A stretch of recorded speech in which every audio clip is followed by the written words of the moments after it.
A vida de São José, revelada à abadesa Maria Cecília Bage. José tem dores cada vez mais intensas e diminuem suas forças vitais. Extremamente debilitada em suas forças vitais, José não deixava, todavia, de acompanhar Jesus ao trabalho, e ele assim o permitia para não o privar da alegria de sua companhia. José mesmo lhe solicitava: querido filho e amado Redentor, deixa que esteja contigo, pois estou ciente do pouco tempo de vida que me resta. Anseio desfrutar ao máximo a tua companhia enquanto vivo, pois após a minha morte dela não mais disporei, até nos encontrarmos no paraíso, onde nossas almas habitarão juntas, acompanhando também as dos patriarcas que lá se encontram. E Jesus consentia em que ele o acompanhasse. Mas o demônio, nutrindo grande ódio por ambos, e não podendo tolerar tanta luz, virtude, santidade, passou novamente a instigar pessoas contra os dois. Até mesmo amigos mais próximos, protegidos por falso manto de compadecimento, diziam que Jesus, agora já bastante crescido, já era suficiente para ganhar seu pão e o dos seus, mas permitia que o seu pai, naquelas extremas condições, também trabalhasse e perdesse rapidamente suas poucas forças vitais. Iam à oficina a título de visita amistosa e lá repreendiam Jesus severamente, afirmando ser mesmo fora de propósito aquela sua permissão, para que o santo trabalhasse tão enfraquecido e ao quebrado estava. E que ele, forte e jovem, deveria, isso sim, trabalhar e mostrar alguma caridade para com seu pai, que tanto havia sofrido e se cansado por ele. Essas atitudes feriam o coração de José e o afligiam sobremaneira, pois não podia explicar-lhe os motivos para não ter que revelar os mistérios todos em que estavam envolvidos. Apenas inclinava sua cabeça e se mostrava humilhado. Jesus, por sua vez, também ouvia e calava com fisionomia clara e serena, bela e graciosa. Aqueles corações duros, contudo, não cediam assim tão facilmente. Embora admirando a calma e tranquilidade e a passividade de Jesus, além daquele seu significativo silêncio, mesmo assim devidamente instigados, sucumbiam ante as tentações provocadas. Retiravam-se, mas retornavam em seguida para novos ataques. E isso tudo amargurava a existência do santo.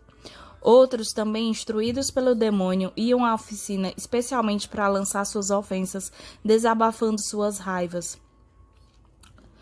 Lá chegando, todavia, não levavam para a frente suas más intenções, pois eram recebidos por ele com cordialidade, graça e amabilidade, com cortesia e demonstrações de afeição. Outros, aproveitando-se dos retiros de Jesus em suas tentativas com o Pai, iam encontrar José sozinho e se mostravam muito compadecidos e solidários com sua doença, embora realmente desejassem intrigá-lo com Jesus. Diziam que o menino havia sido mal educado, vagabundo e preguiçoso, se envergonhasse de já tão crescido permanecer por períodos tão longos em casa sem nada fazer. Diziam também que ele, José, teria que prestar contas ao Senhor por ter criado aquele seu filho tão solto, completamente desligado de tudo.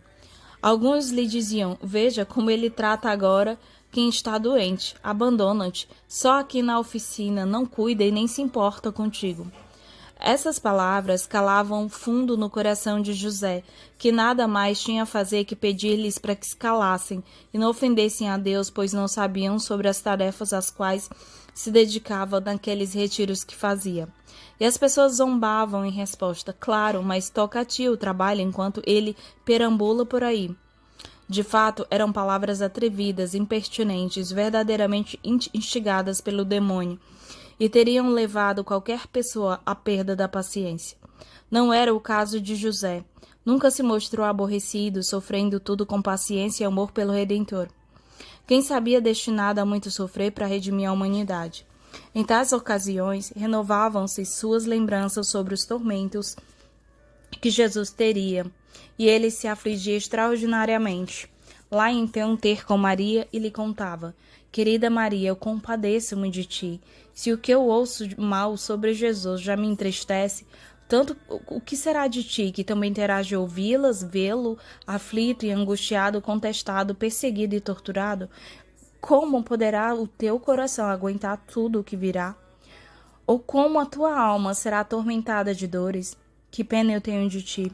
Voluntariamente daria o meu sangue e a minha vida para impedir que tivesse que passar por tudo isso, por esses martírios e dores imensas. Maria o ouvia atentamente e dizia que, embora tomada de grandes dores também, pelo futuro sofrimento de Jesus, solidarizava-se com ele.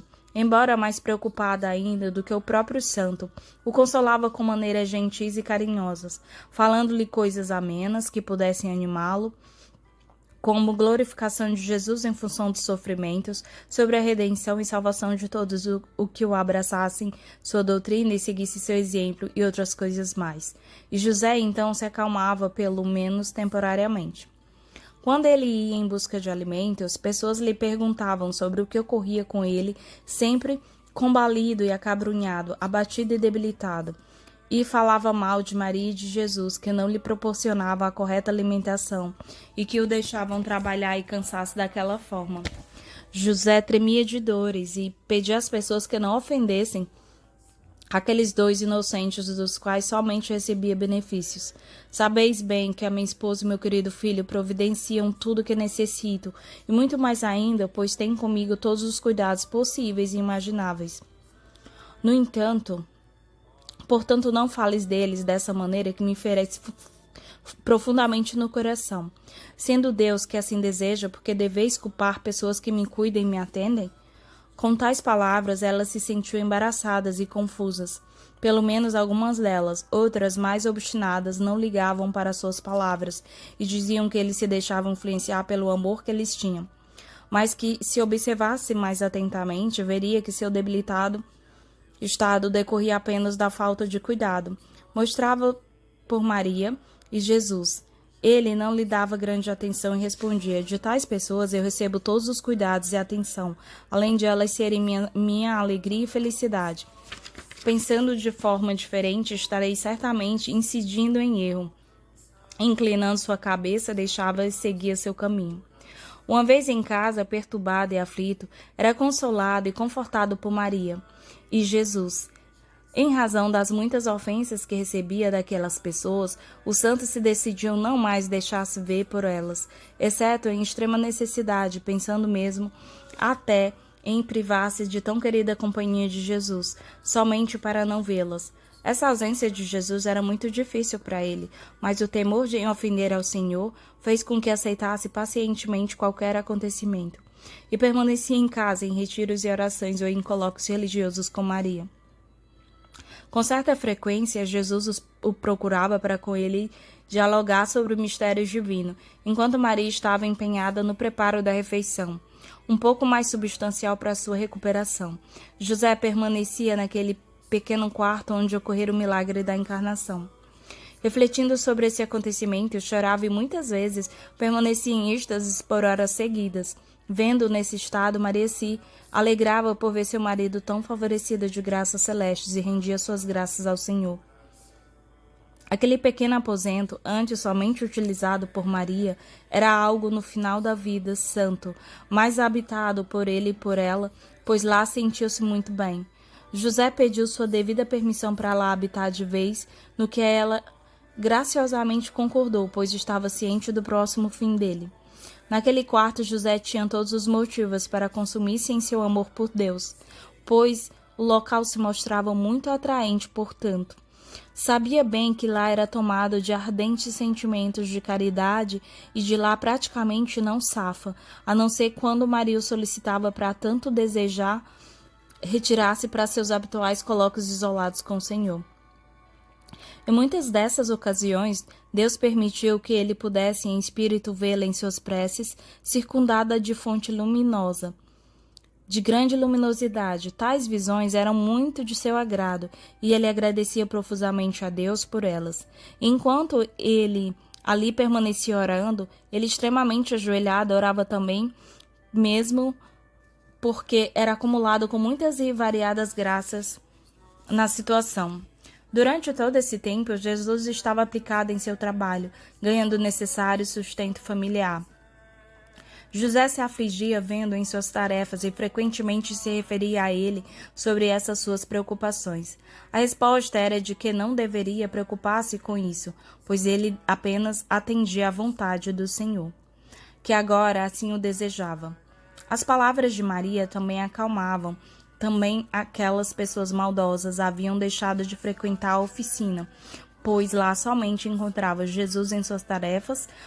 Passaram então a louvá-los, e quando estavam por lá, não deixavam de admirar sua beleza, dizendo: Felizardo José que conseguiu um filho tão bom.